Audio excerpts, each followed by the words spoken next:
Hey there, folks. Welcome back to our channel, where we break down tech and banking tips to make your life easier. Today, we're tackling something super useful: how to view your car loan account details on SBI's online banking platform in 2025. Whether you're tracking payments, checking interest rates, or just staying on top of your finances, this step-by-step guide will have you sorted in no time. Let's dive right in. First things first, make sure you're all set up. You'll need a registered SBI internet banking account, a secure device with a stable internet connection, and your login credentials handy. For added security in 2025, SBI might require two-factor authentication, like a one-time password sent to your registered mobile number, so keep that phone charged. Step 1. Open your web browser and head to the official SBI website. Look for the Internet Banking login page. It's usually right on the homepage.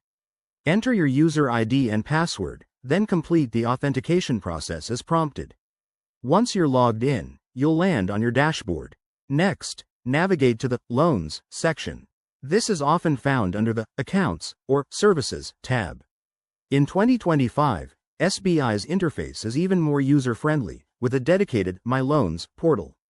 Click on that, and you'll see a list of your active loans. Now, select your car loan from the list. This might involve clicking on the loan account number or View Details button. You'll be taken to a page showing all the key information, like your outstanding balance, ME schedule, interest rate, and payment history. Take a moment to review everything. It's all there in clear, easy-to-read formats.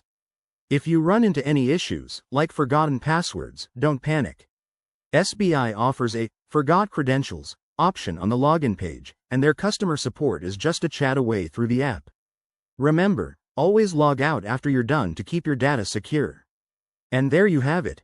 Viewing your car loan account in SBI online is straightforward and empowers you to manage your finances like a pro.